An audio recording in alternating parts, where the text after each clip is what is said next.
proudest day, and the proudest time, and a seat of a rally car, because that day and that hour and those minutes, I got the bit between my teeth. You know, I really stood up and was counted and said, this is not getting away. I remember when we pulled on our helmets and Donald says to me, what are we doing? I said, we're going for gold, Barrett. That's all was said. I can still picture that run. That was just the best run ever.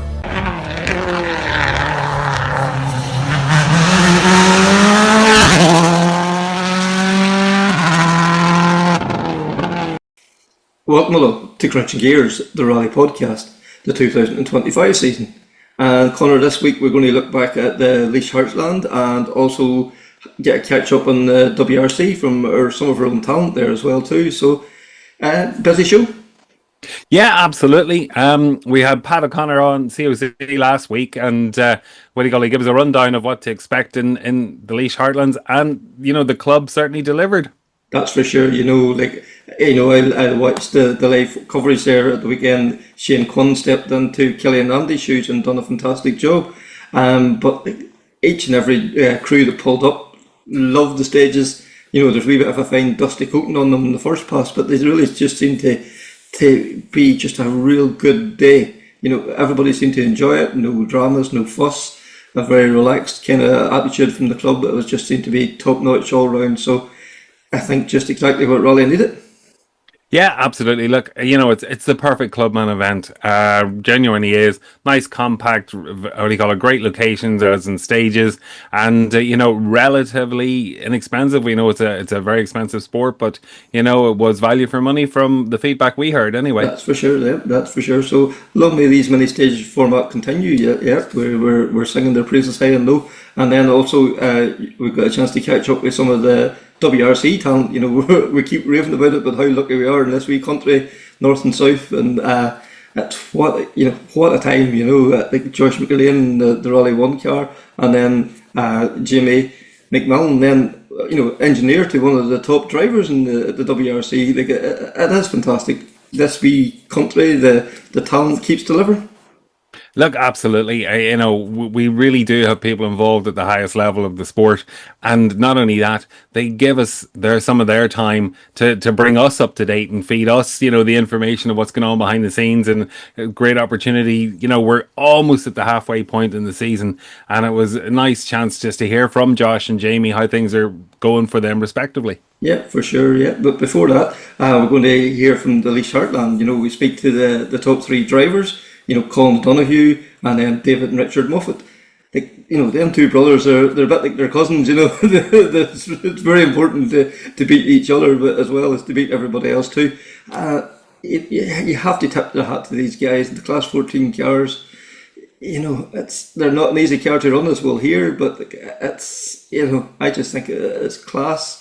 The variety, the different engines, all the wee different tweaks that there is, you know, in all these different Class 14 cars, and we love a bit of variety.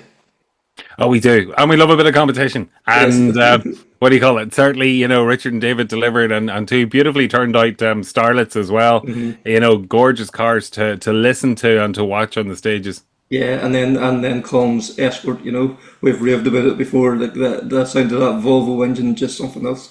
But anyway, let's hear from the three guys. Laois Heartlands at the weekend, and Colin, you got the one. I'm sure you're delighted with the result. Yeah, Kev, it was mighty weekend. Yeah, we went up. We decided to shinton on after Claremont, you know, and just to go up and try and get a bit of mileage for Donegal this year, and. Yeah, it was fucking great racing with the boys, and yeah, great day's crack. Happy. And David, like, you know, you got the bragging rights. Like, you know, Richard has been nipping you the last few events. Nice to turn the tables. Yeah, look, we've been a bit unlucky with a few results and stuff, but the pace has been reasonably good since we got back into the start of it, I suppose. But no, it was good to be there. We had Calvin was a bit annoying, frustrating results-wise, but the pace was very good there, so we tried to carry it over, although the conditions were so different that it took a wee while to get bedded in. Calvin was very slippy and tricky, and obviously not on a hard kind of slick setup. So, but now we get into it as the day went on. But it was a very, very enjoyable day. And like yesterday, it seemed to be, even though it was dry, it was a very sandy or dusty surface on the road, and it seemed to upset a lot of cars, that the people just didn't know where it was the car, the tyres, or the road surface. It would seem to be hard to get the finger, get it properly dialed in, especially on the first loop. Yeah, we went for both went for a dry, slick, hard setup for the first loop, and definitely there was a quarry on one of the stages, and the roads are obviously kind of polished from all the vehicles. But even the second stage, there's no stone in it. It's not abrasive tar, so just you felt like you were floating across the road a lot. And we actually went onto a softer rear tire on the second loop, and felt they were digging in a bit, but we're still using Cooper tires, and we had no more mediums, so we were back on the hards for the last loop. But they work better as the confidence get up, and I suppose a bit more rubber on the road as well. And so overall it was very good. Glad it didn't rain, because it would have been extremely difficult if there was a bit of a shower on, if we avoided the showers, which was great. Yeah, Richard, like that, it would have been very shiny, and especially after doing the recce on the dry and all, if the rain had come on, it could have made it very treacherous. Yeah, it was a funny sort of a day. Like it never really, brightened into sunshine, and there was always this bit of a threat of rain. And like a couple of times we had the wipers on at the very end of one stage and on a few road sections. And I know boys further down the field got wet at certain points, but thankfully for us, sort of top 10 or 20 anyway, the rain never affected us. So it meant we were on full dry, sort of hard setup for the day. But yeah, different type of roads than you get in a lot of places. Like the second stage, sort of from the second half, there was a change of surface. Like we all had everyone, I was watching back a few of the interviews, like everyone was saying the same thing, but like the car just moving across the road in a way that like it wouldn't at all. Normally when you have a bit of temperature and the right tire on, it'll really try and dig in and stick to the road, but it was the opposite of that. So you're just very fast stages as well. So like you're trying to get a feel for what it's going to do, but you're carrying so much speed into corners that you're not taking any risks. So I think we all felt we were coming back a bit, but it definitely cleared up in the second and third loop. So I think there was probably a layer of sort of dust on it, and as that cleared, the stages were top class. Couldn't complain at all. Yeah, because Colin, like the club, in fairness to them, they laid on a great event. Two looked real good driver stages, and the facilities as well too. Everyone contained in the one area. Yeah, when we did recce, it was the first thing we spotted. There was a serious mix through both of the stages. Now stage 2, alright, was a lot faster than stage 1, but stage 1 had a good tight, narrow section at the start and finish, and it was faster in the middle of it. And I preferred the slower speed stuff really, but it's just nice to have a mix through the two of them.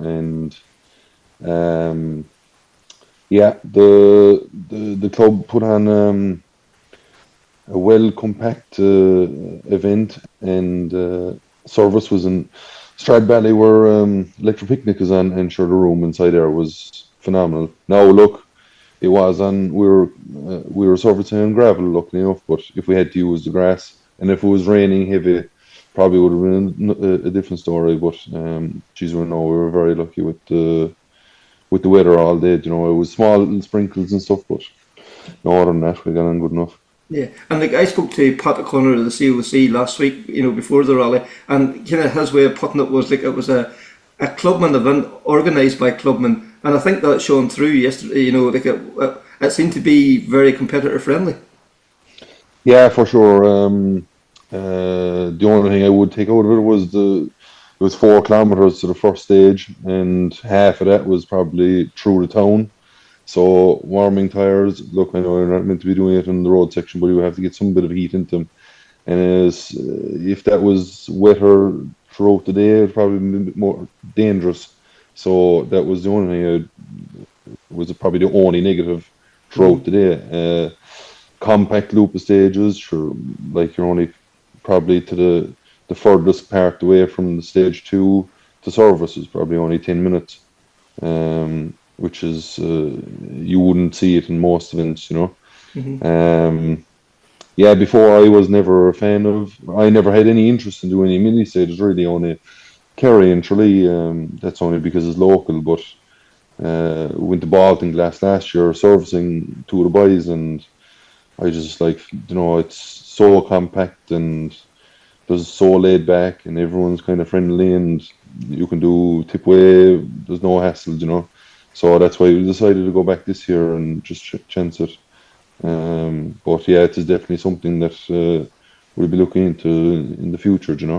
Yeah, that's for sure. Like Richard, we spoke last year about the mini stage format and the way it suited. You for going down, you can more or less do it all like in a day and a half or whatever, and like it just is very competitor friendly. The whole layout of the event. Yeah, I can't speak highly enough of them to be honest. Like it's obviously a bit less mileage, like, but sure at the end of the day, like you don't really feel like you had any less bit of sport really. You can't get less than a national rally, the thing, like. Yeah, like we had 40 minutes stage times, like, so it's enough. But the recce, like 2.5 hours for the recce, so like feasibly, you didn't have to leave home till 11 o'clock if you wanted on Saturday morning, and back up the road at I think we were home at 8:30 on Sunday evening. So, and then the other thing, like I've said before, like a big thing for us is that you're racing to win the rally overall. Which we don't always get to do. So like there's a bit of a buzz in that. Obviously you'd be trying to win the class anyway, but even just running in front of the field, and like it's good crack between all of us there, and sort of 10 or 15 class 14 yokes in a row, and I think the events are great value.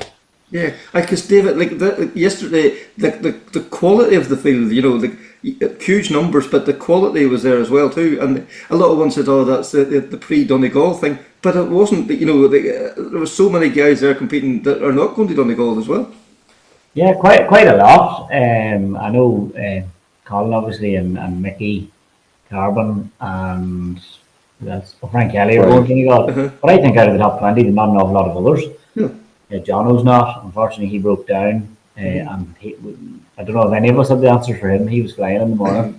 Great pace, wasn't it? But no, I think the format really suits. Like class 14 cars really are trying to eat themselves. Like at this stage, they're doing a 3-day rally in one is a war of attrition. Like both years in Donegal, we had problems on Saturday, and the 3 days in a class 14 car at that sort of pace is very, very hard on the car. By the time you get to the end of it, now if you can manage to not have mechanicals, you've done very well. So the format works really well. You can go as hard as you want, and the car should get through it. And like Richard was saying, you can leave reasonably late on Saturday and home good time on Sunday, and so relaxed, easy, very, very enjoyable.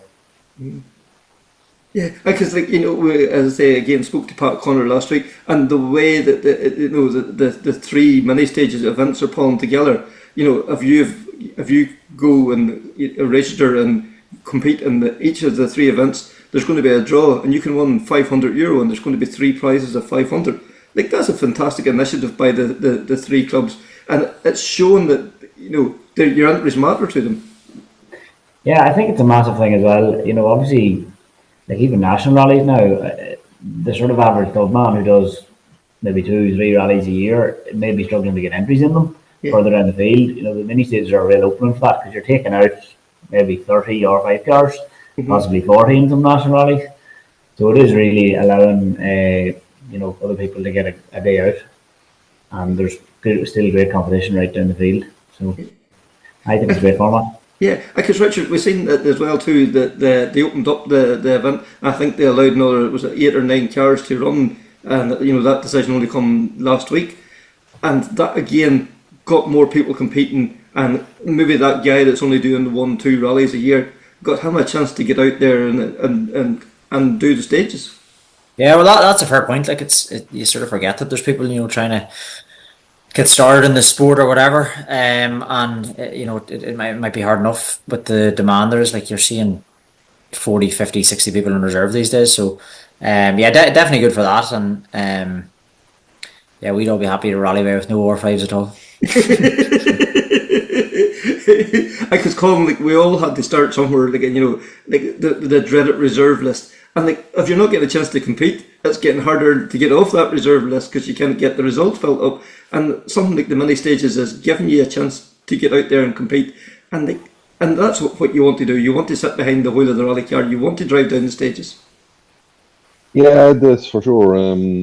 I actually didn't even know about the championship until the weekend. It's something that I definitely consider in the future. Just because it's so, as Richard said, that look, there's no R5 cars running in front of us, and we have kind of priority being at the front of the field, and it's nice for a change. It's there's a lot of people that are on the hedges that are there to see you. Yeah, they're there to see you in most of the rallies, but yeah, it is definitely for sure nice compact rallying and very competitor friendly and feasible, and it'll be over. Yeah, because like a lot of times you see some people that go and watch the rally, and they're once the top 5 or 6 cars go through, they're going to the next stage. But whenever the two-wheel drive's the main attraction, why do you want to leave? The sideways guys are coming. Yeah, well, like before, it was kind of alright because you probably would have had maybe the top class 14 cars running maybe 15, 16th on the road, and now like sure, Kevin in Donegal is like 30. 32, I think it is in the road. 32. Yeah, so that just goes to show that there's so many R5s, and it's fellas that go or die hard trying to get every stage. It's tough for them to watch a couple of modified cars and get the next one as well. So yeah, it's just it's good that they get to go out and watch us and get every stage. Yeah, and like for yourself, like running first in the road as well too. Is that a different experience? Yeah, it was actually my first time running number one in an event. I know I did lead. I ran first in road in national events, but obviously not number one. But yeah, it is what it is. Look, you have to take it by the horns and hopefully come out the other side of the stage and knock the nerves off and the cobwebs and the whole lot. And yeah, sure. Look, the crack is good there at the start of the stage as you'll be kind of settled and having the banter with the boys, and yeah, it's not too bad at the end of the day. You get over it. And Richard, like isn't that the crazy thing? Like it's all banter and all crack, and then the helmet comes on and all that then goes out the window and you drive over the top of them for the second.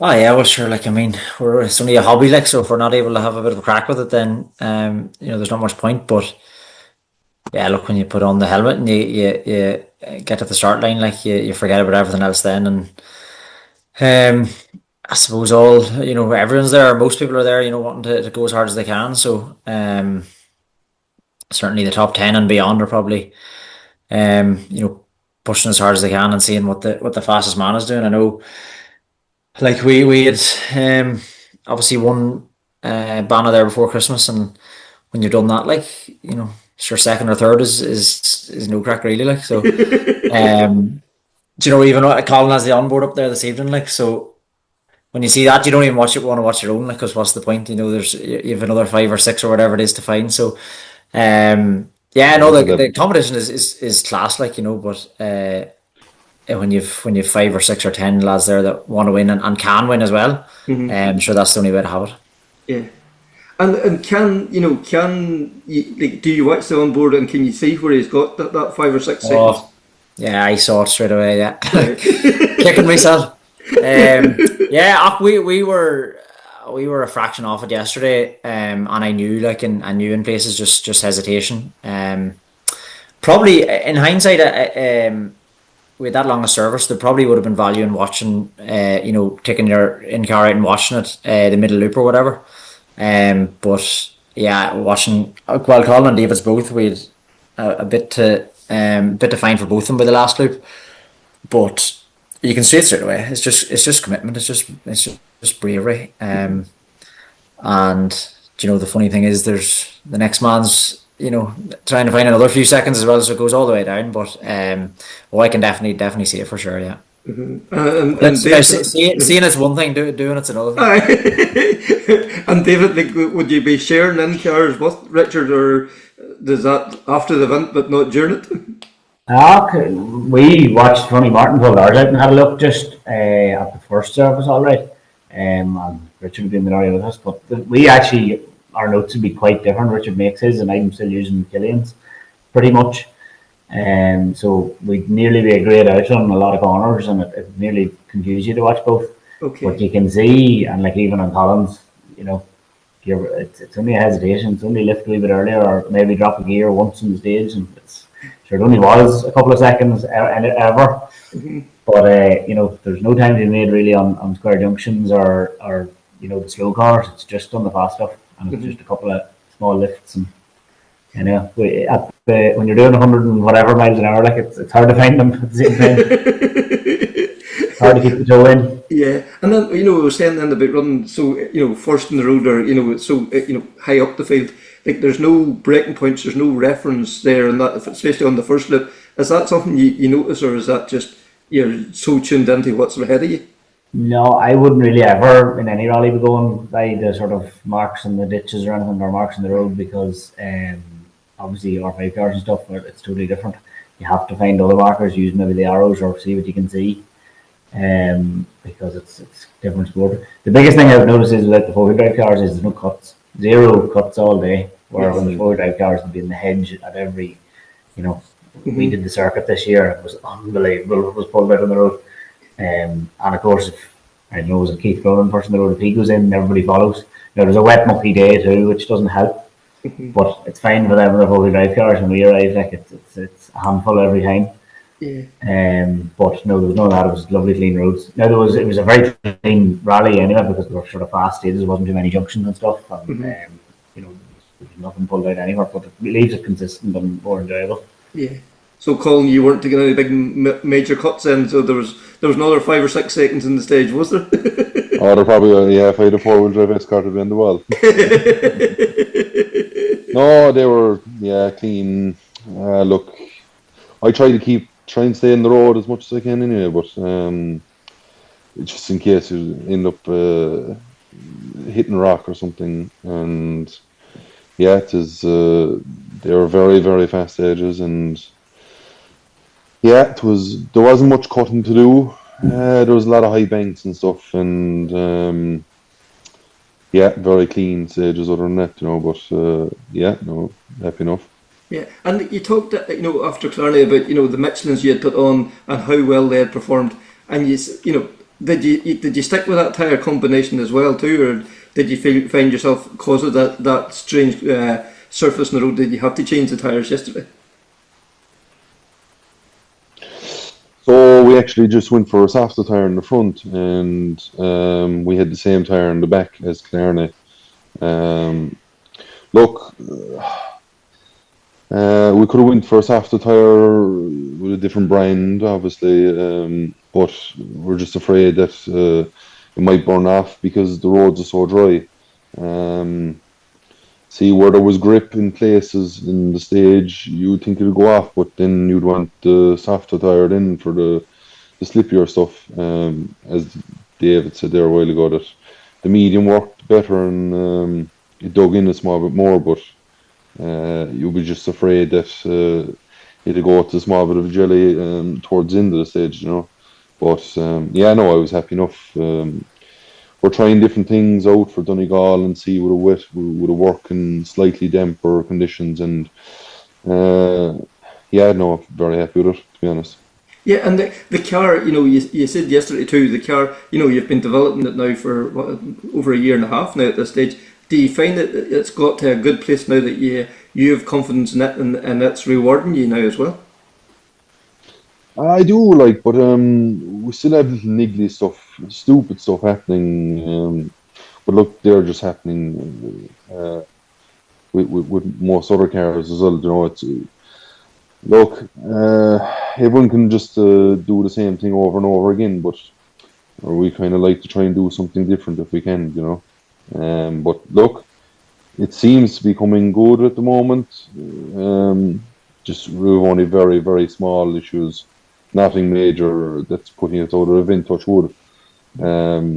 So yeah, no, I have to be somewhat happy anyway that we're getting in a couple of results the last couple of rallies that we've competed in, and finishes as well is the main thing, so yeah, no, happy enough with it.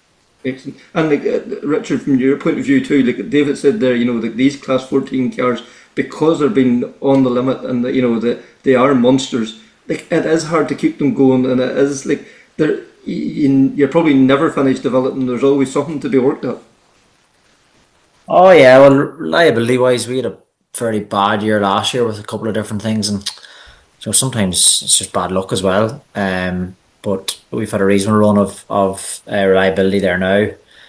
In terms of tweaking and stuff, look, I'd love to do a bit more with tires and suspension. Really, like there's so much. The difference a couple of clicks makes is huge. But I find doing a few events here and there, you sort of get there and pick the last rally that was as close in characteristics to this one and go with that, and then you don't want to tweak too much throughout the day because you want to go, stick to what you know, and then you're on to the next rally. So like we never do any testing, and by right, you probably should be doing that and getting a feel for how the car reacts to different settings and so on. You could go into it a whole lot more depth, but yeah, we don't do a huge amount of that. Just try and be on the right tires, and we'd have a few, like I say, setups in terms of the riggers based on events over probably the last 2 or 3 years. David's better at keeping a track of it than I am, but like on Saturday we just set the two cars up identical and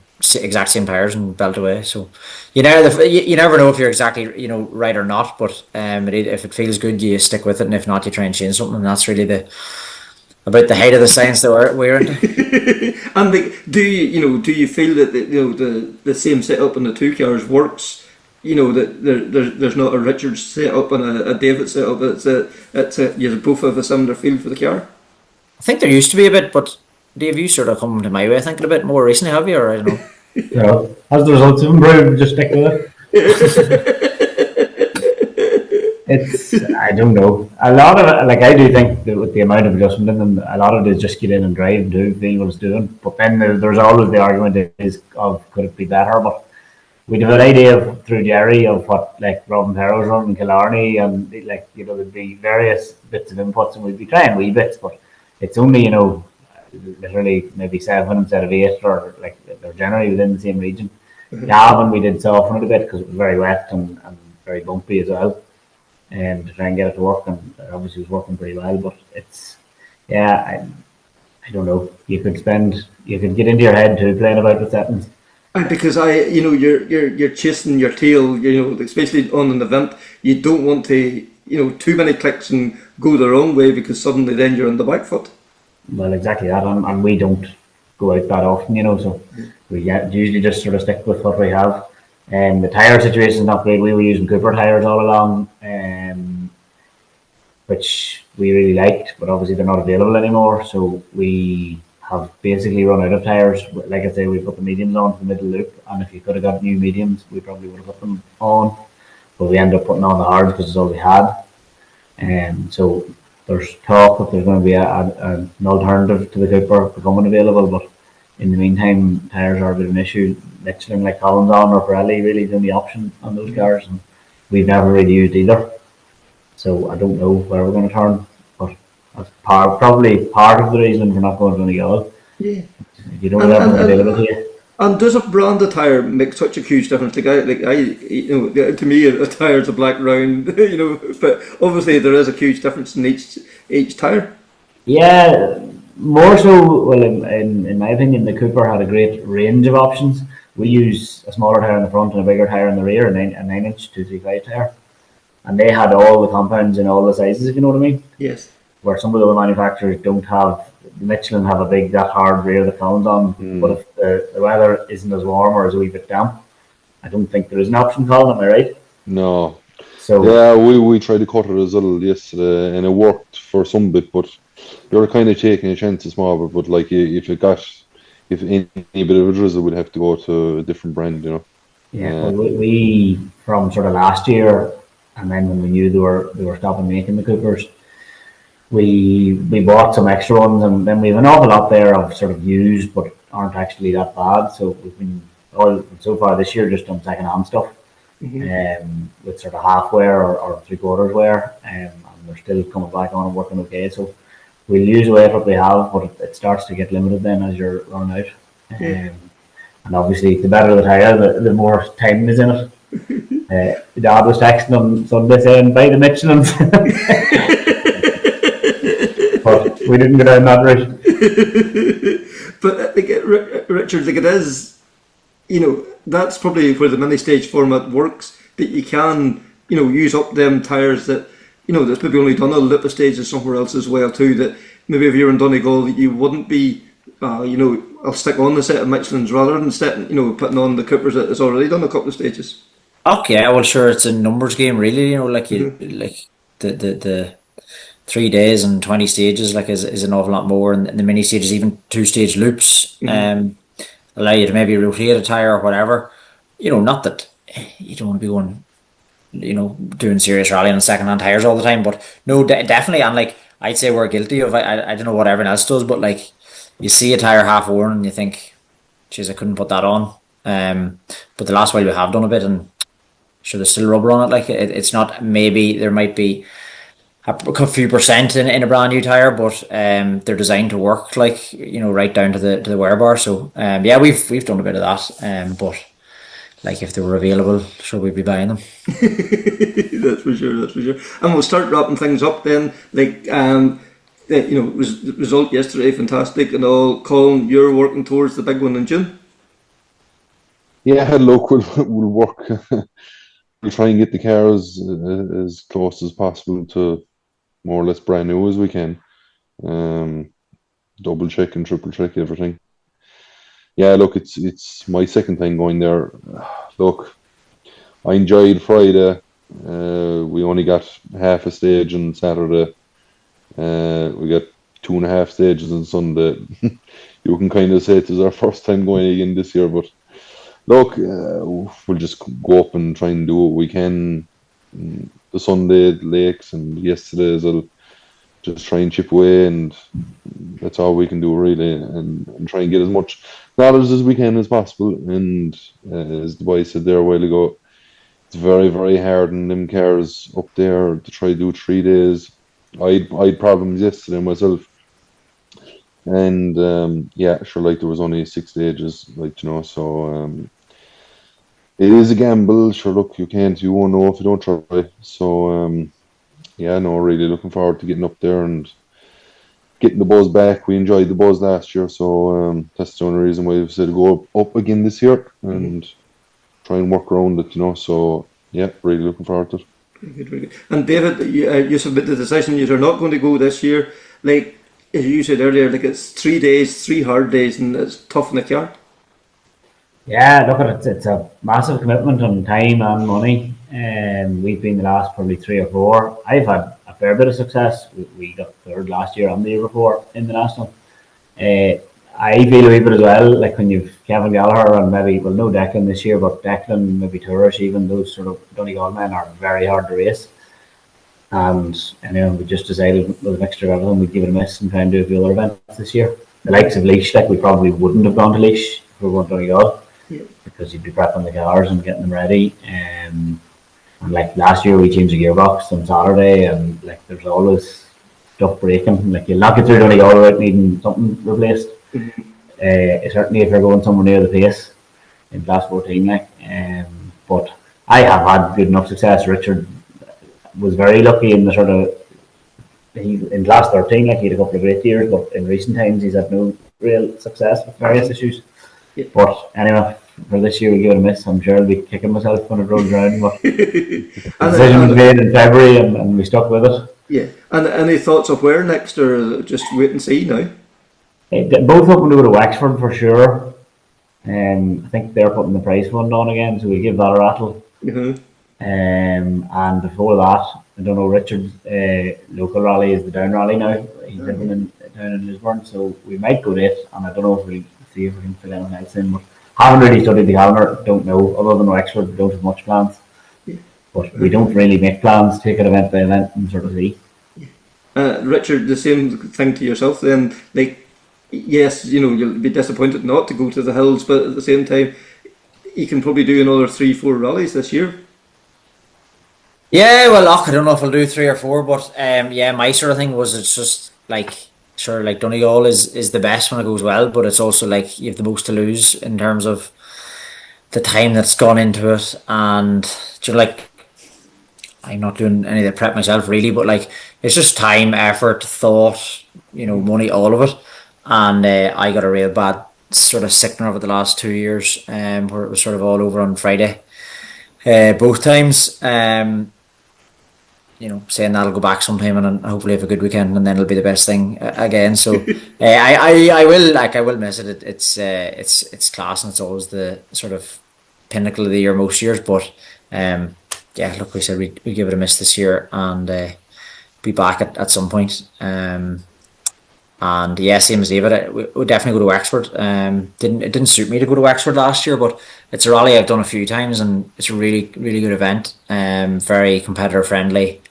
And 2 good days of like really well laid out stages. So yeah, plan to go down there, and yeah, we'll do something before that to get warmed up some bit. But no major plans. Yeah, because like Andy, he has a big push on the sales. We were away with him on Josh's stag do, and he was selling to us back in February. Yeah, I had his voice in the back of me going. Oh, he's a sponsor. 9 stages each day, 3 loops, 3 stages done 3 times.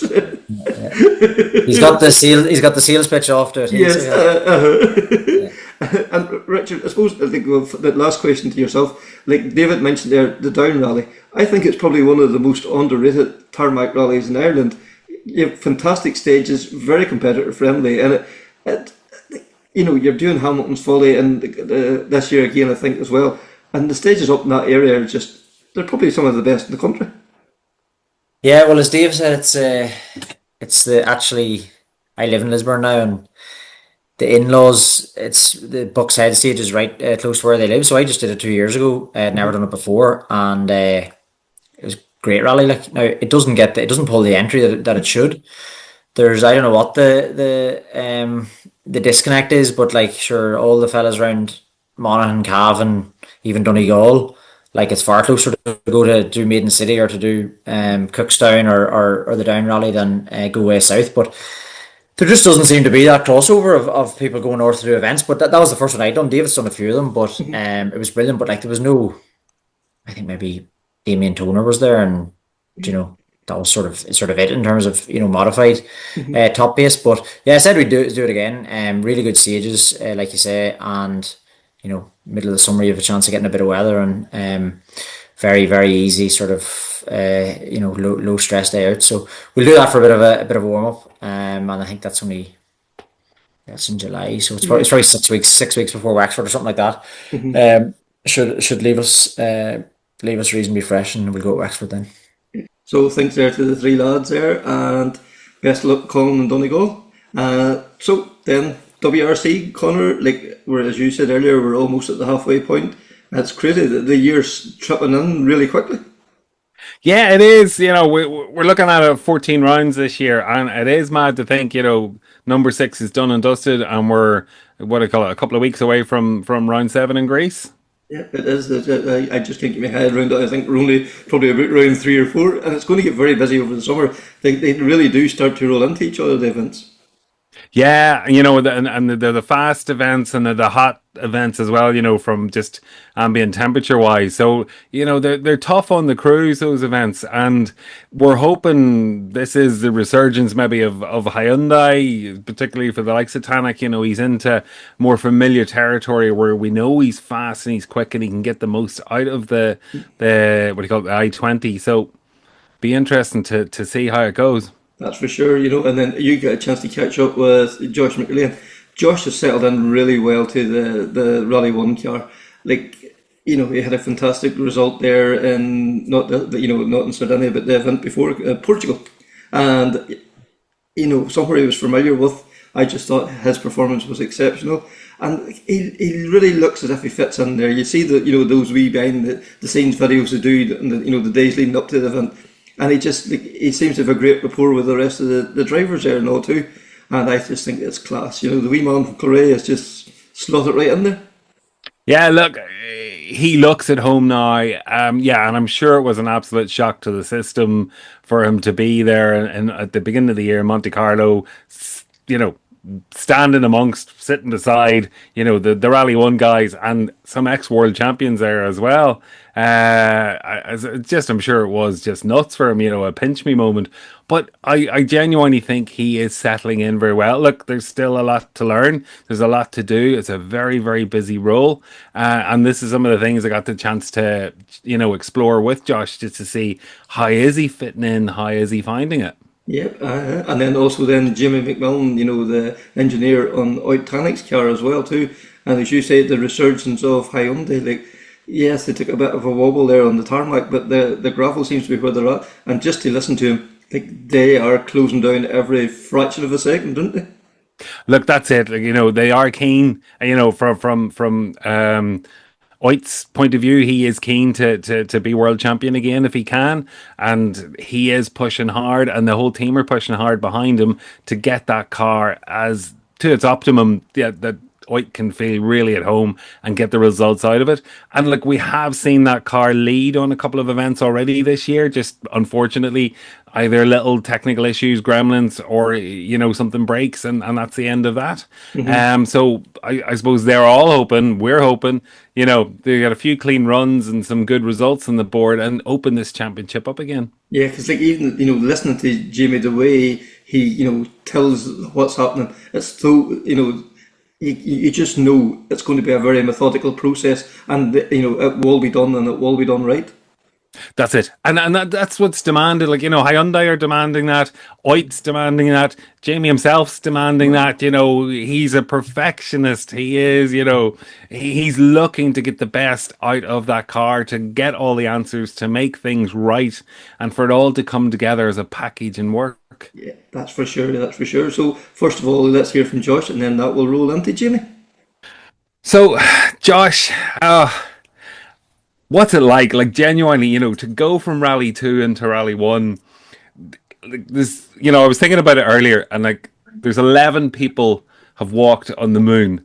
And if you kind of put it in that context of actual Rally 1 drivers that there's ever been, it's only a small number. I don't know what the actual number is, but it's not many. And you're one of those. Has that reality hit you yet?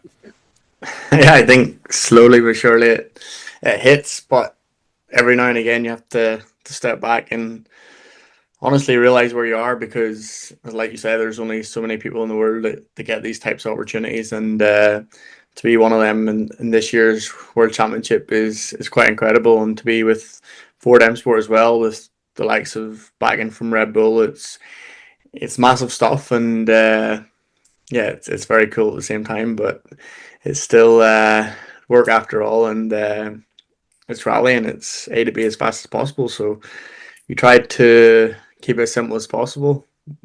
Okay, it's complicated at the same time, but honestly, you have to try to do the basics as best as possible at the start. And last year, we saw you with Talk Sport, and you were in the thick of the Rally 2 main contenders, and having some great battles and setting some great times. Now, what is, I'm sure that was quite a daunting step up, but really, what is sitting in a Rally 1 car at that level, or the level you're at now?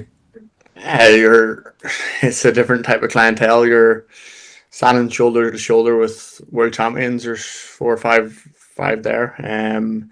The likes of OJ, it's childhood stuff. These boys you've been looking up to over the years, and now you're trying to race them, standing side beside them in the start ramps and things like this here. But yeah, it's quite surreal whenever you do that there. But it's quite interesting at the same time. Whenever you get into a stage, you're always comparing against them. And 2-3 years ago, you would have laughed at someone if you had said you'll be in this position at this time. So, as I said, it's a mixture of emotions from wanting to improve, but then standing and realizing where you're at. But honestly, we want to try stay here. And actual comparison between the levels of the car, from Rally 2 to Rally 1, like is it the aerodynamics is the real main thing you have to kind of adjust to, or is what else is involved in that? I think, yeah, okay, you look at the car, it's first of all you have to look at the team. The size of the teams are twice as big as any Rally 2 team. The people involved, the different types of logistics, the coordinators you have, the engineers, everything is up a level. And I'm sure if you go to the Hyundai or Toyota, it's another step again. But still, you have to realize it's a Rally 1 team. The car itself, I would say, yeah, the performance side, it's the engine, the power difference from a Rally 2 to Rally 1. Instantly, it's a big shock to the system, especially on tarmac, where you full grip, full performance. Okay, gravel's a bit more forgiving. There's only so much traction you can get from a car, and it's comparable in some ways to a Rally 2 car, but the durability of these cars is incredible, and what you can go over and what the car can withstand in rough conditions, the likes of Kenya or second pass Portugal, Sardinia. It's crazy to the impacts they take, and it doesn't even phase them. So it's not there. But then you talk about their dynamics, the faster rallies. I'm sure we'll see more of it. But with Sweden, how you can use that to your advantage and how you can properly use the downforce through fast corners and load the car properly is something to definitely wrap your head around. But it's as much as a step up as I ever thought it was going to be. And I would say, apart from the car performance, it's the whole environment around it. It's a different world. The whole world's basically looking at you as a object of what you're going to do, what your next move is going to do. So it's like you're being watched all the time, but slowly but surely you get used to that there. And the media side, the events, the PR, you're a brand ambassador for Red Bull, you're a brand ambassador for Ford, you're for the Motorsport and Rally Academy. So it's a lot of eyes, and you have to basically stay professional as possible. And like everything was new this year. New car, new team, new co-driver, new tires. What's been the biggest surprise or biggest adjustment for you? I think it's a bit of everything. Going into Rally 1, I would say it's the media side, the attention, the time scale between events is doubled in time. We done 8 World Championships last year, we're doing 14 this year. It's double the amount of work. Not only that, the media, you're doing PR events before the actual event. You've got promotional activities with the promoter, the WRC promoter. So everything's a lot more.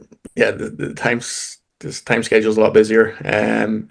From a recce side, you don't have the full days between recce's, whereas before you had a full evening. Maybe you've got a photo shoot in between, or an interview with WRC, or meeting the local organisers or the government or something like that. There's always something on, but it's cool to see that side of it, because this is what you are. You're a WRC driver, and that's what they do. And it's just adjusting to that and trying to, make the best time management you can. And on that time management piece, like you mentioned all those things that are going on in the background, but at the end of the day, you're still there to drive and drive competitively. And the amount of preparation that now goes into rallying, and the amount of watching and rewatching the DVDs, etc., and going through your notes and stuff. Like, how have you found trying to juggle the time? Like, is that becoming, maybe difficult is the wrong word, but is it fairly tough to do that? Yeah, I would say especially the first 4 rallies, because we were writing new pace notes for every event. And it probably couldn't have came out of the worst time, because you're obviously learning everything else around that. You're writing new pace notes, you're dealing with the whole new scenarios, the new people, and then going back in the evening and trying to review a recce video it is what it is. But the time frame wasn't as much as it was before in Rally 2, so it was hard to juggle that there. But it was only really whenever you got to Portugal that you had pace notes from before that you could like nearly sit back and enjoy the whole thing a bit more, because you knew that side of it was more or less covered, and you could deal with the rest of it there and then. So I think as the year goes on, you get used to it, and it's honestly down to experience to try and get everything in line and manage it better. But I think as each event goes by, it gets more streamlined process. And how have you find it fitting in with the other Rally 1 drivers? I think, was it maybe the Canaries? There was a picture of Tanak had come over to chat to you and stuff. You know, it was a lovely moment to see captured. But, you know, what does it, you know, I suppose for you to be recognised for them, do you feel that's coming, that's starting to happen?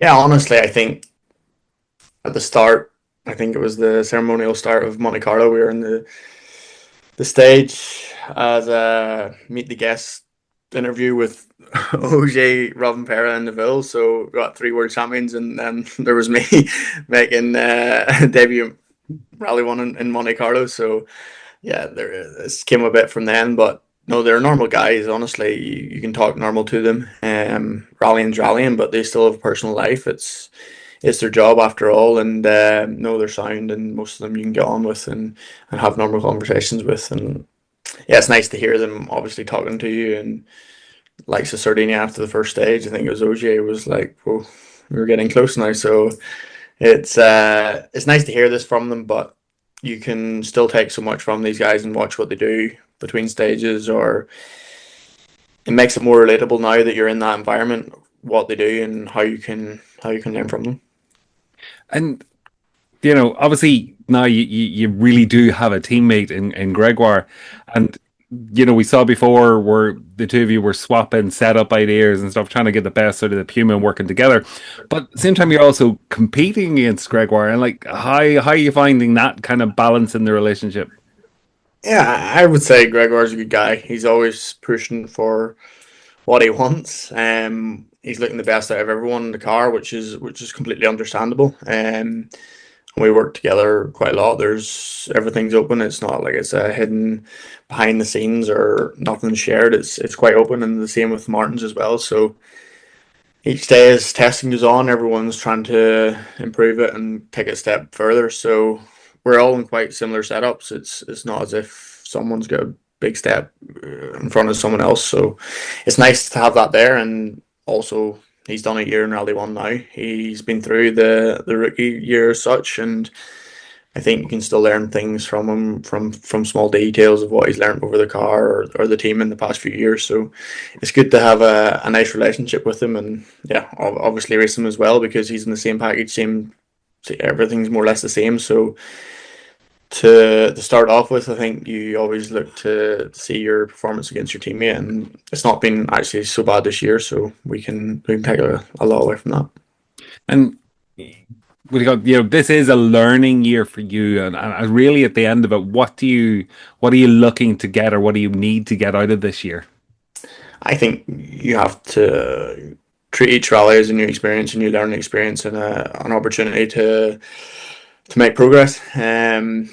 I think certain rallies have stood out as more this year than others, and also basically drive with the package you have and try and make the most of that as well. So being consistent is a big thing. In WRC, you have to get as much mileage as possible. New experiences like Sardinia opening the road, it was the first time ever doing that there. So you go to each event, I think, with an open mind, try to capture as much knowledge and experience as possible, and hopefully by the end of the year you can be in a position to try go at it again and go a second year in Rally 1, because 1 year in these type of cars, trying to learn everything on the first year and properly perform, it's very hard. And yeah, okay, you could get a certain big result in one event, but to try tie that up within 1 year is more or less impossible. So you need as much seat time as possible, and honestly, that's where we want to be at the end of the year, to showing the consistency, showing that we can learn and improve. And I think if we do that, we can be in a position to be going again next year. And you mentioned there in Sardinia where you were opening the road on Saturday and Sunday, like just how difficult was that? Yeah, you hear over the years of the likes of Ogier or Neville or someone, let's say, complaining about being first in the road or opening the road, and you always took it with a pinch of salt, of as if it's not so much like of a problem. And even up until recent years, you didn't really understand what it was like or how it even felt. But going through the stage, and honestly, we set, well, I think it was sixth quickest time on Friday morning. It was 5 seconds off the fastest time. Saturday morning, opening the road, honestly, similar feeling. Okay, you weren't getting grip, you're more or less spinning everywhere, but the rhythm wasn't so different, and the driving was quite similar. And you get to the end of the stage, and you're nearly a minute off, and you're thinking, "What is this?" And then you get to Sunday, and I think the per stage, the first pass, we were like 40 seconds off the fastest time in the first pass. Second pass, we would have beat the fastest time in the first pass. So that shows you how much the cleaning effect is in these rallies, especially in Sardinia. The road's so narrow, you can't play with the car to create its own grip. You're basically stuck in its own line, and yeah, the surface is hard at the same time with the loose top, so you're not digging into anything as such. You're more or less sitting on top of a hard base and just cleaning the loose top off it. So it's an interesting experience, and honestly, I think I said throughout the weekend how much you do appreciate the likes of Ogier that can open the road and still set competitive times. It's quite incredible. So there's a lot to take from that, and hopefully in the future and someday we can be opening the road on the first day of a rally. But no, there's still a lot to take from Sardinia and doing this type of experience. And like good result in Portugal and Sardinia. Next is on to Greece, similar-ish. You know, the gravel, rocks, etc. And am I right in thinking on Saturday and Sunday you had an opportunity maybe to test a few things or try out a few settings for that might help you with Greece? So I suppose looking ahead to Greece, what do you expect? I think Greece is going to be another demanding rally. The temperature in Sardinia in these cars is very hot. I think it was 40 degrees on Sunday, and you could easily add another 20 degrees onto that in one of these cars. So it's managing the whole event. It shows you from Sardinia into Greece that how important road position can be going into the Saturday and Sunday of these events. You need a clean Friday to at least have people in front of you to open the road. And honestly, our mistake on Friday in Sardinia was basically Saturday and Sunday was a proper punishment for that. So Greece has got a lot of one pass stages on the Friday, which should help us better because we're running 10th in the road. We should have knowledge, and basically we should gain time from running in that position. So a clean Friday, consistent Friday, and hopefully we can carry a good position in the Saturday and Sunday and stay out of trouble. Because maybe 5 Rally 1s finished Greece last year, which shows you how much of attrition it can be. It's I would say a bit of safari in there, or Kenya. It's definitely a thing for a man and machine to get through. And you mentioned the heat, and also if we combine that with, particularly Portugal, where the Friday was it like 15 hours in the car on the Friday, like physically and mentally, how demanding are you finding that? Honestly, it's very demanding, and I would say Sardinia was one of the most demanding rallies I've done in terms of heat and feeling the heat. You could say Kenya, but it's nowhere near the same type of heat or what the body's gone through. You have to get used to it. You have to basically train harder and step up to another level, because that's what everyone else does at. And Josh, look, I suppose opportunities to be out and about and compete at home now are getting less and less, but is there anything planned for this year at home?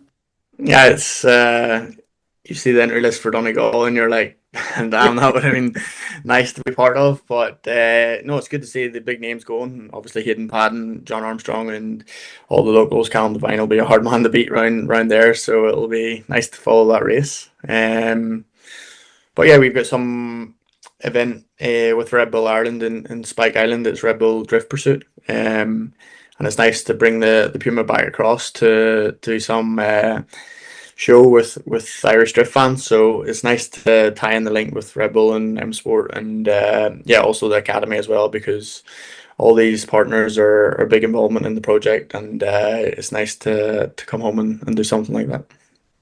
And Goodwood Festival Speed, is that something that might be on your calendar this year as well? Yeah, it's quite close with obviously Estonia and the Red Bull Pursuit in Ireland. It's the 5th of July, so we're doing the Thursday and Friday at Goodwood the following week. So it's, you always go to, well, I've been to Goodwood once. You always see the Puma there going up the hill, and also doing the rally stage this year. So it's nice to bring along obviously a lot of Ford involvement at Goodwood with the Raptor and M Sport. So it's nice to do that there, and finally have a chance to be a driver at it and properly soak up the atmosphere. So, Jamie, we're almost at the halfway point in the WRC calendar. What's your thoughts on the year to date, or the season so far, really? I think if you looked purely on results and rally wins, you'd be a bit disappointed from our perspective, with Toyota taking all the victories so far. But actually, in reality, we're not so far away from the target, at least with Oid, which was obviously the winning the Drivers' Championship. Manufacturers' Championship is certainly challenging at the minute. Toyota have got off to a really strong start there, so we've got a lot of catching up to do. But yeah, I think points-wise, we can be reasonably pleased. I think the pace that we've shown on near enough all of the events except Canary Islands has been really strong, and I think Oid's actually got the most stage wins of any of the drivers this year so far, so that's certainly positive. There's definitely a tinge of frustration a little bit with certainly not getting the win on the board is frustrating, but I also think that there's been certain times or certain events where we've been reasonably dominant and just haven't quite been able to turn into the big points come the end of the rally. So that's also a bit frustrating. You know, the one that sticks in my mind, looking back to Monte Carlo, we were super quick on the Saturday, won the Saturday leg by, I don't know, I think it was 20 or 30 seconds compared with anyone else. But at the end of the event, a few small decisions here and there, and a little bit off the pace on Friday, and a little bit off the pace in the power stage with the tire choice as well. And that was a big swing of points that we should have really got hold of. And then Kenya was another rally where I think we clearly had the pace to win, but then we had an issue with the drive shaft, so that one was another one that got away. And then Portugal was puncture, and again, Seb being Seb managed to sneak in front of us and held it on there very well. And again, in Sardinia, we had struggled with a few issues and didn't quite get it over the line. So pace-wise, I think we can be reasonably confident, minus the poor showing in Canary Islands, which is obviously an area that we need to work on for the rest of the season. But it's been interesting. It's been a challenging start in terms of getting used to the new car as well, and trying to adapt as quickly as possible to that and all the different events and surfaces, which is really challenging with the limited testing time. But whenever you summarize it, this point of the season, a long way still to go. Some favourable events coming up for Oid with a fast gravel as well, and then the South American rounds too. So I think we're only sort of 25 points maybe off Elfin, who's obviously got the disadvantage of being first in the road in the next few at least. So it's still all to play for. Case of capitalizing on that road position and stuff. And you come into this season with an upgraded version of the i20, and also no hybrid and a brand new tire supplier. You didn't have a huge amount of time really to prepare for this year. No, it's super challenging actually. To be fair, I think we've been planning the Evo for quite a while, and we were planning that long before the decision was made to get rid of the hybrid. And we probably didn't expect as big a change either with the tire manufacturer, and getting used to the tires was a real challenge, and still is an ongoing challenge to adapt and make the most of them. So changing everything at once is not normally the easiest and best sort of way to be competitive. So we had a lot of catching up to do, and we didn't really have a base setup on the Evo car to then adapt to having no hybrid and the new tires. So we were definitely on the back foot. So it's positive that we've been able to get it fast in the right window in certain conditions in certain events. But we need to keep pushing on and making sure that we're in as proactive as possible for the next few events coming up, which are Greece is relatively similar to Sardinia to some degree, but then you've got the really different events of Estonia and Finland, and then the South American events where nobody's really sure how Paraguay will be, and then obviously going back to Chile where we weren't so competitive last year. So we're hoping that the package this year with the Evo car should bring us a bit closer there as well. And one of the noticeable differences in the car from last year was the angle of the dampers or the suspension. What difference does that make? Like, it's not a huge change, but it is a noticeable change, just the angle that they're at.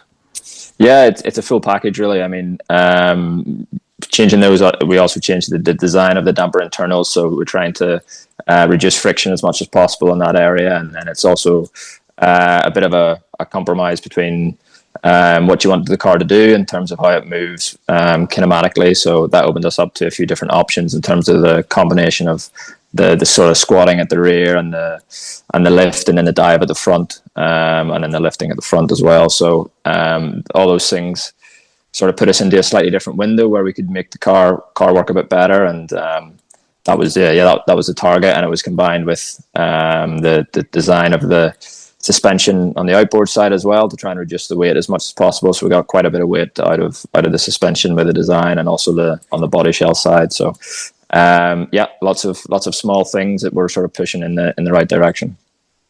And again, a lot of work around the chassis, but I think, is that all the jokers used up? Is there any more room you have to maneuver there, or?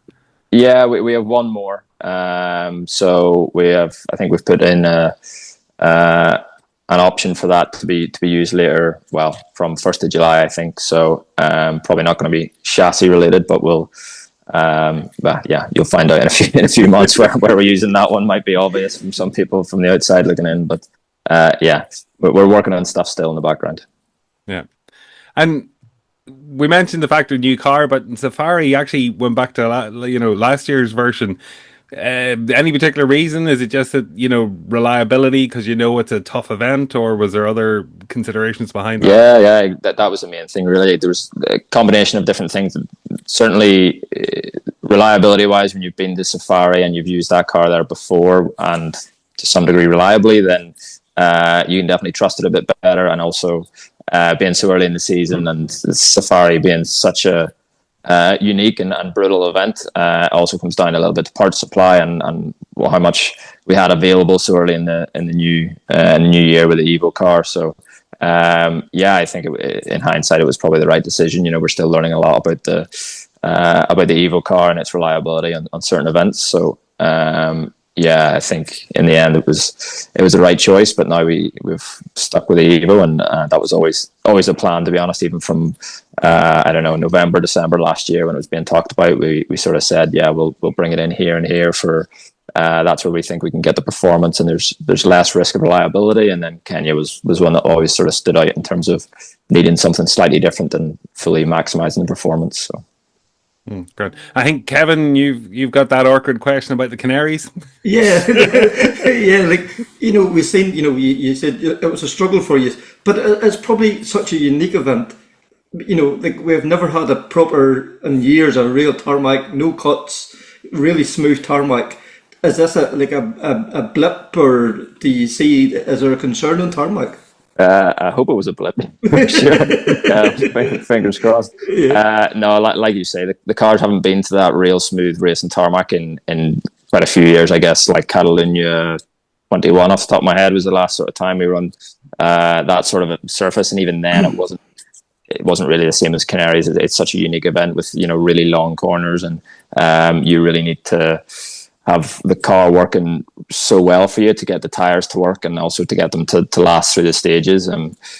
unfortunately, we didn't get it in the window, and whether that was a combination of not having a base set up on those conditions from the Evo car that sort of hampered us in that degree, because we didn't test in certainly last year when we were developing the Evo car, we weren't testing in conditions like Canary Islands like we faced there, because we hadn't been to those types of events in so long. So we didn't have a great base to build on, let's say, and then you've got the Hankook tire, which is also quite complicated to get on top of for also for gravel, but for the tarmac especially. And at the end of the day, you've got to give credit to Toyota. They got the car in there in the window really quickly, and it wasn't just us that struggled. Obviously the guys at M Sport as well weren't matching the Toyotas in terms of pace, and I think also it's quite easy just to say we were way quite a bit behind, but actually all of the Toyotas were also quite a bit behind Cali, so he was sort of in a different league there. So we've got a big list of jobs there to start really working on and get our homework done for the next tarmac events. I think Central Europe is very different. You've got the cuts, and it's a lot more about tire management in terms of picking the right tires at the right times, because it can be quite tricky conditions there in terms of the weather influence in it and the mud as well. Whereas Canaries was bone dry and often sort of close to 30 degrees. So the car is in a very different window to the two tarmac events. I think maybe later in the year, Japan is normally quite cooler as well, but it does have some characteristics of longer corners and very smooth tarmac in places. So we need to make sure we're on top of our Canaries issues before we tackle those ones. And the Sunday evening, do you feel you were in a better place leaving the island than you were on the Thursday morning? Well, yeah, definitely. I mean, we knew the challenge that we faced. Thursday morning was a complete everybody was starting from scratch. It was a clean sheet of paper, so nobody knew where you lay. So now we know exactly how far behind we are, so we know how big a challenge it's going to be. So we tried many things during the weekend in all three cars with going in different directions with the setup. So we compiled all the information, and we know what we could do on the event. We sort of stretched to the limits of what we could try. Which is, to be honest, you're quite limited in terms of what you can do, really. But we really explored all the options, and none of them were the silver bullet to get us the sort of whatever 3-4 tenths of a K that we need. So we know where we need to focus our energy when we're sort of working on that later in the year. And we would look at Portugal, and there was a lot of talk from around the cruise and the long schedule, the long road sections, and I think day one was at 15 hours spent in the car. But there was no talk really what the impact is on you guys, the engineers and the mechanics. Like, what's your day look like in those sorts of events? Yeah, it can be really brutal, to be fair. We'll be getting up normally before the guys driving the cars. We'll be there online or in the service park to make sure that the cars start up okay. In this instance, there wasn't a morning service, but normally you would be preparing for a morning service on the tarmac events anyway. And then we have to be fully awake and ready to go at the other end of the phone for the full day while the guys are driving, in case they've got some issues in the road section, and constantly preparing for the next stage and getting ready. So it's super challenging. And then when they come back in the evening, they'll sort of drop the car off, let us know what needs to be done, and then they'll go off either to watch some videos or get some sleep. Whereas the guys working on the cars will keep burning the midnight oil, trying to get the three cars all serviced and back to Park Fermé before going back to bed. So we can't really compare between we're doing and what they're doing. They're also having to drive the car at crazy speeds and be fully focused after only a few hours sleep quite often. But the guys working on the cars, both the mechanics and the engineers and the full team, there's some of the events are really really on the limit, to be honest, of what's fully achievable, and trying to keep properly sharp and focused, and also the guys mechanic in the cars, like that's every time they work on the car, that one mistake there can have massive consequences. And if they're also doing that after only a few hours sleep, it's not always the safest thing. But I think you can do it, and certain events, I'm all for it. I'm not going to complain about my job or what I do, or a few nights with not much sleep. But I think doing it night after night after night is not really sensible. I think you can have one super long day, but maybe the next morning you start a bit later and you allow everybody to recover a little bit and then go again. And what do you call it with testing, and the fact that testing is so limited for you guys throughout the year? Like, how hard is it now to come to an event with a good setup? And I suppose, especially considering you probably changed so much on the car from last year, can you even take any base settings from last year at all? Yeah, to some degree you can. You still know what sort of window you need to be in. And then we also have done a decent amount of testing on the Evo car last year, so we've got a bit of a reference there too. So it's tough, no question. You are going to all these events, and every time you're going, it's a new baseline for the Evo. So we're working super hard in the background to get it into the right window as quickly as possible. But there's no question that it's a real challenge, and we're learning day after day every time we run the car. Whoever's going first in the test is at a small deficit, because the next day you're sure that somebody's going to find something a little bit different the day before. So we're still in that sort of development phase of getting it fully dialed in for all the different conditions. But it's still showing some good pace, and we just need to be as proactive as possible and try and do as much prep as possible for all the tests coming up. But it's relentless, to be fair. I'm straight, you've seen Thierry was testing today, so just 2 days after Portugal finished, and then I'm traveling tomorrow to OIT's test in Greece on Wednesday, and then I think after the rally I'm home for 1 day, and then we go to the local rally in Estonia to start preparing for Estonia straight away. So this run of events it's relentless, and you need to be constantly juggling. I'm even before Sardinia starting to think about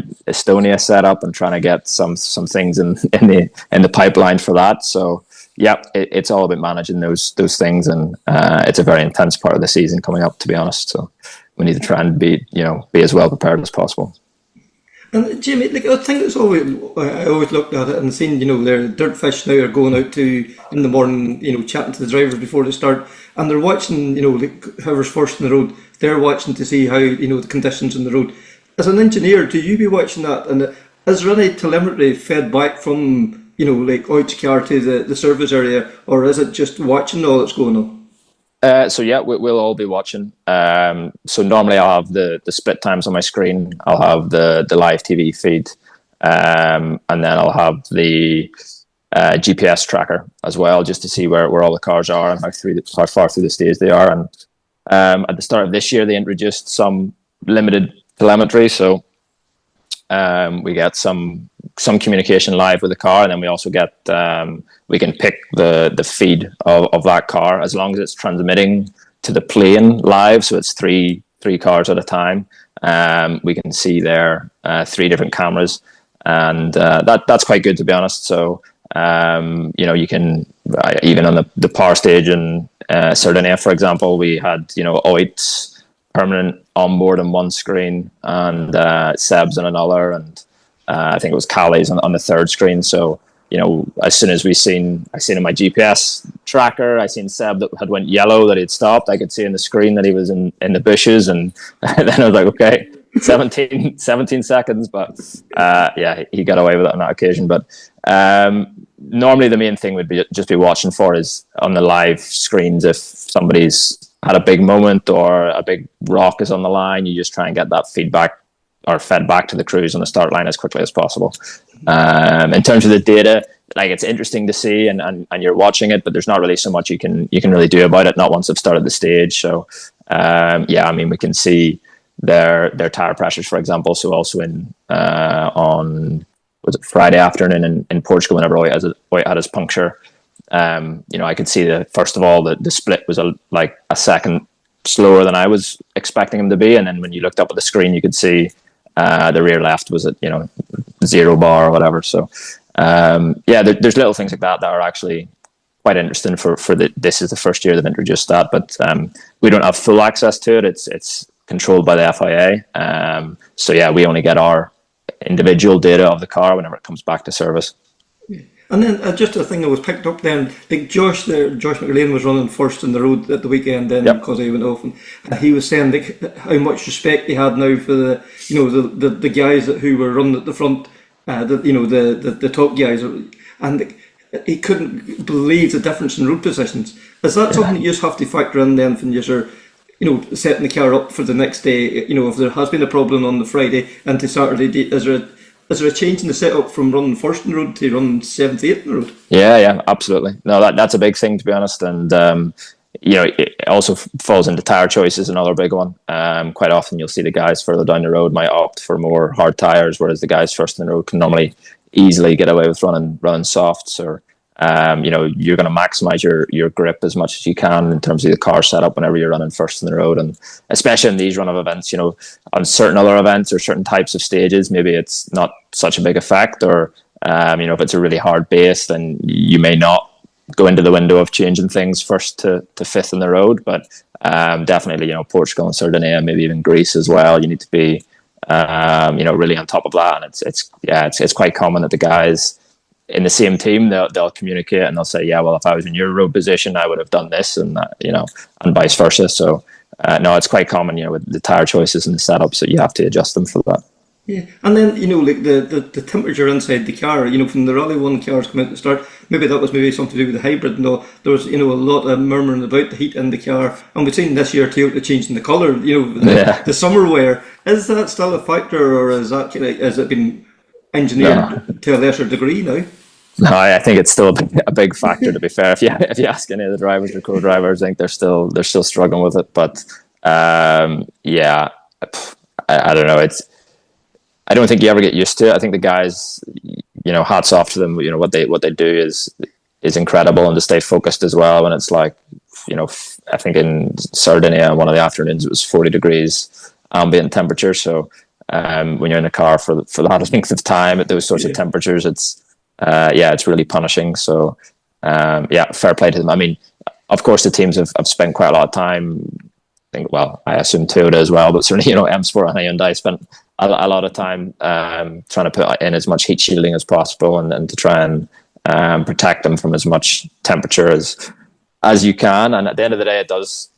In the events like Sardinia and Greece, it does play a part in performance. If you can't fully focus and concentrate, or you're getting distracted with other things and not able to fully focus on the job at hand, it can actually turn into a performance disadvantage. So you do need to be on top of that as well from an engineering perspective. Yeah, and Portugal and Sardinia, like throughout both events, we did see the Hyundais leading. Unfortunately, different difficulties and stuff. But the car seems to be in a lot better place. And I think there was a quote from Tanak there, it's not only performance, it's not only just reliability, it's that complete package. Do you, as the engineer on Tanak's car, feel you're practically there with that package, or is there still a good bit to go, or is it just more you're getting into favourable events that really suit the car?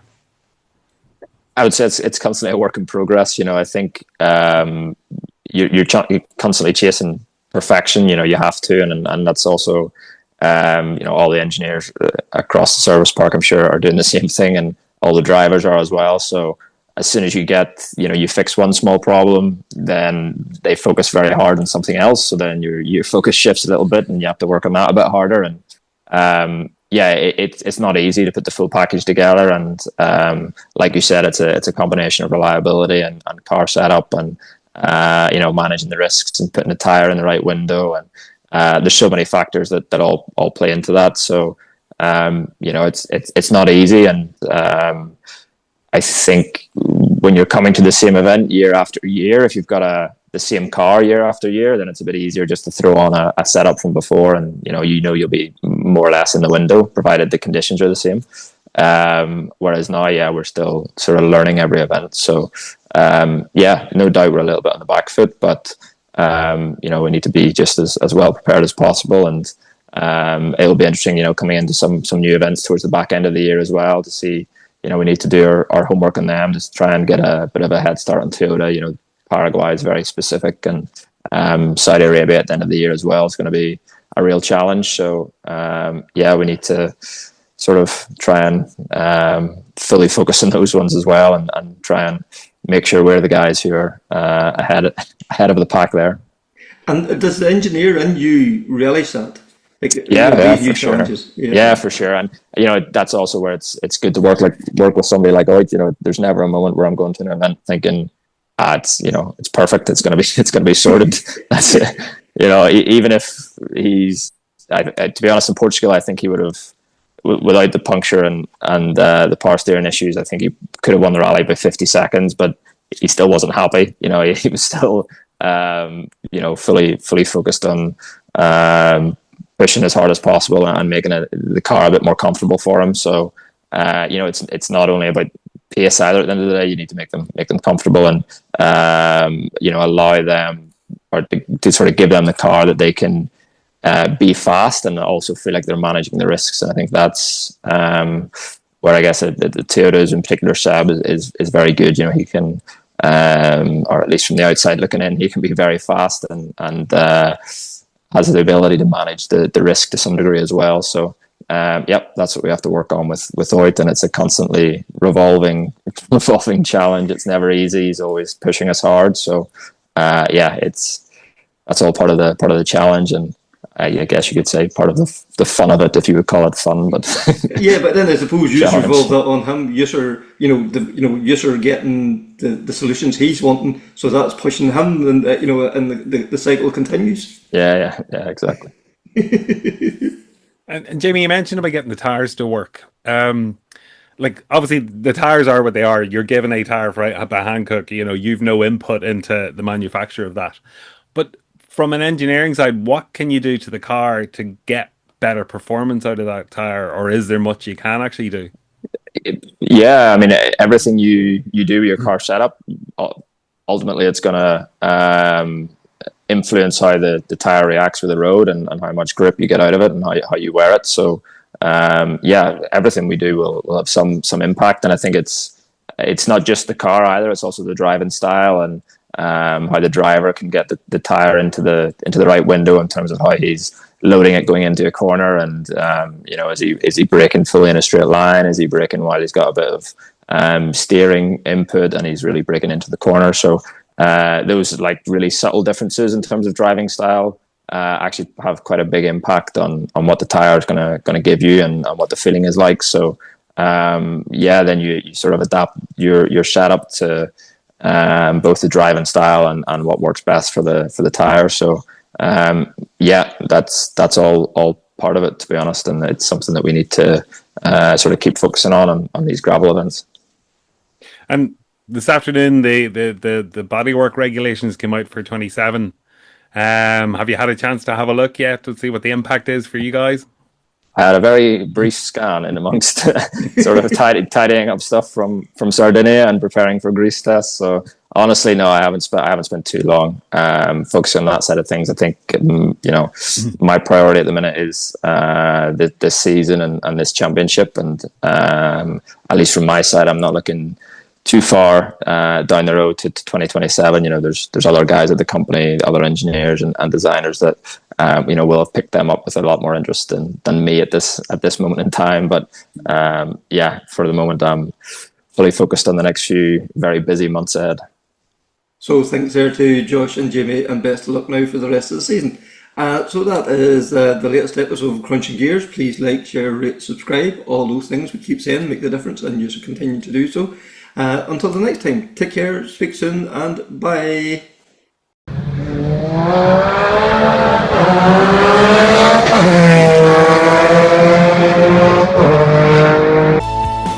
That's the proudest day and the proudest time and the seat of a rally car, because that day and that hour and those minutes, I got the bit between my teeth. I really stood up and was counted and said, this is not getting away. I remember when we pulled on our helmets and Donald says to me, what are we doing? I said, we're going for gold, Barrett. That's all we said. I can still picture that run. That was just the best run ever.